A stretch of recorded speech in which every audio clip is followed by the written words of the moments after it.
అందుకే మావయ్య గారు కోప్పడ్డారు. తనే చేశాడని తేలిపోయింది కదా, ఇంకా తనని కాక ఎవరినంటారు? నువ్వు మాట్లాడకక్క.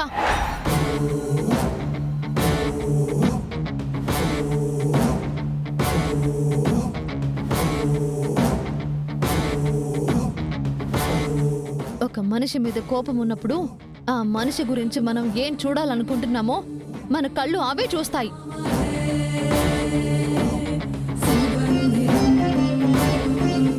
ఏం వినాలనుకుంటున్నామో మన చెవులు కూడా అవే వింటాయి.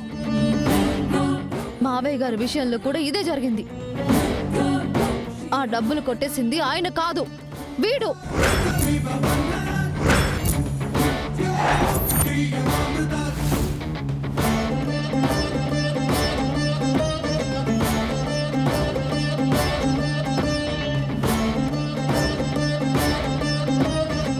ఏం మాట్లాడుతున్నావు విజయ? ఒక్క నిమిషం.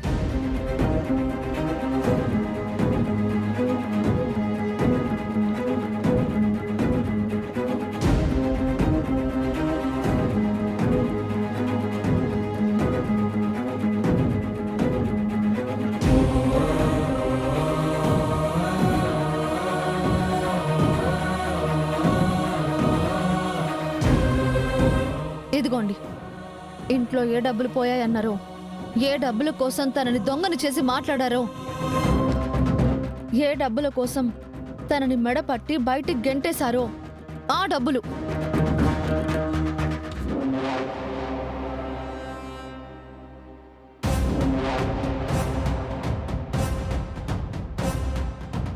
తను తప్పు చేయలేదని నిరూపించుకోవడానికి ఎక్కడో అప్పు తెచ్చిన డబ్బు కాదిది. మీ ఇంట్లో కొట్టేయబడ్డ డబ్బులు, వీడి చేత దొంగతనం చేయబడ్డ డబ్బులు. ఇదిగోండి మీ డబ్బులు. మీరు మాట్లాడకండి. తప్పు చేస్తే తల వంచుకోవాలి. ఏ తప్పు చేయనప్పుడు కూడా ఎన్నాళ్ళైనా తల వంచుకుంటారు?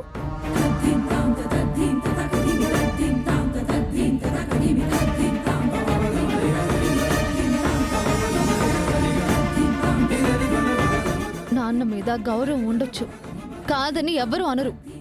కానీ తప్పు చేయనప్పుడు తల్లైనా తండ్రైనా ఎవరి ముందైనా సరే తల వంచుకొని ఉండాల్సిన అవసరం లేదు.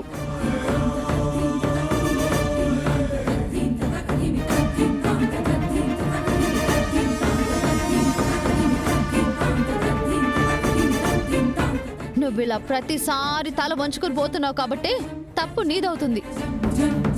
నిజంగా తప్పు చేసినా ఇలాంటి వాళ్ళు తప్పించుకుంటున్నారు.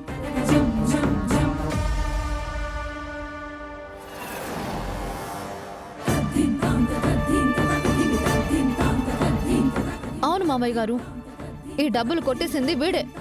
కానీ ఆయన తప్పు చేసినట్టుగా మిమ్మల్ని నమ్మించాడు.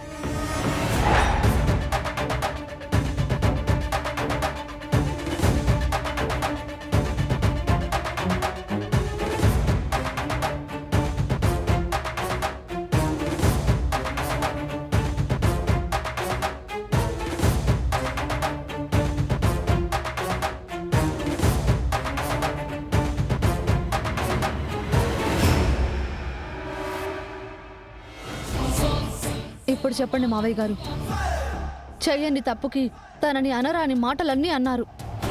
కన్న కొడుకని కూడా చూడకుండా ఇష్టం వచ్చినట్టు తిట్టేశారు. ఇందులో తన తప్పేం లేదు. తప్పు చేసింది వీడని తెలిసింది. మరిప్పుడేం చేస్తారు?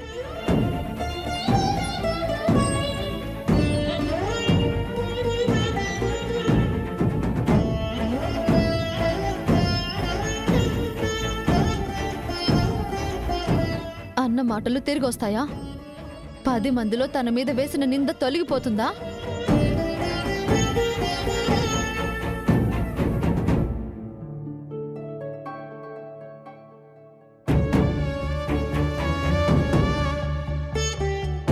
నా తండ్రి ఇలా అన్నాడే, నన్ను అర్థం చేసుకోలేకపోయాడు అని ఈ 4-5 రోజులు అతను పడిన నరకాన్ని తీసేయగలుగుతారా?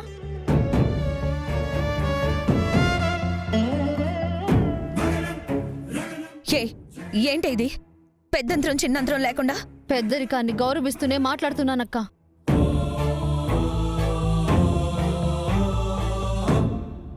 తప్పు జరిగినప్పుడు అది పెద్దవాళ్ళు చేసినా చిన్నవాళ్ళు చేసినా లేదంటే ఆయన తప్పు చేస్తే ఆయనకెలా అర్థమవుతుంది? అవునే, చిరంజీవి తప్పు చేయలేదన్న విషయం మావయ్య గారికి తెలుసా? తెలియకే కదా అన్నారు. ఇంట్లో వస్తువులు పోయినప్పుడు ఎవరైనా అలాగే అనుకుంటారు. ఇన్నాళ్ళు అలానే అనుకునుండొచ్చు. ఇక నుంచి అలా అనుకోవడానికి వీల్లేదు. అందుకే చెప్తున్నాను.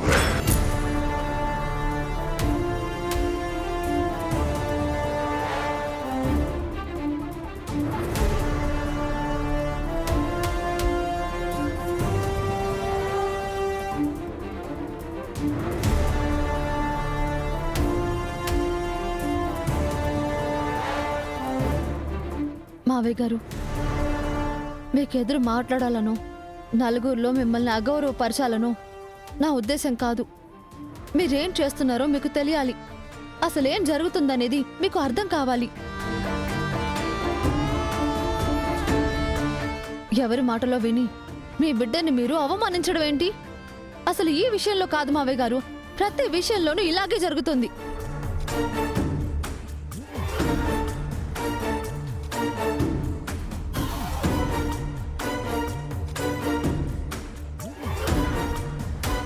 వీడే తప్పు చేశాడని మీ కాళ్ళ దగ్గరికి తీసుకొచ్చి పడేసినప్పుడు నిజంగా వీడే తప్పు చేశాడా అని ఒక్క క్షణం మీరు ఆలోచించారే? ఆ ఆలోచన మీ బిడ్డ విషయంలో ఎందుకు రావట్లేదు?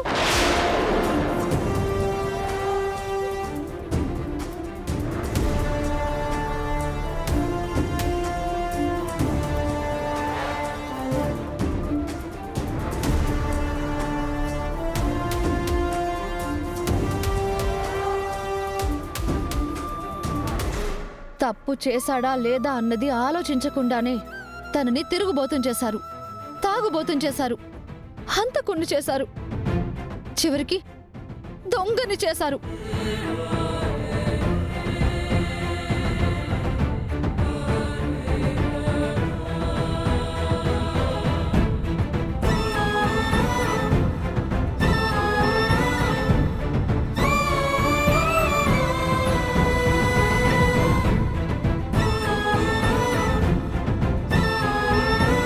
బిడ్డని మీరు కొట్టొచ్చు, తిట్టొచ్చు మావయ్య గారు, అది మీ హక్కు. కానీ చెయ్యని తప్పుకి శిక్షించే హక్కు కన్న వాళ్ళకు కూడా ఉండదు.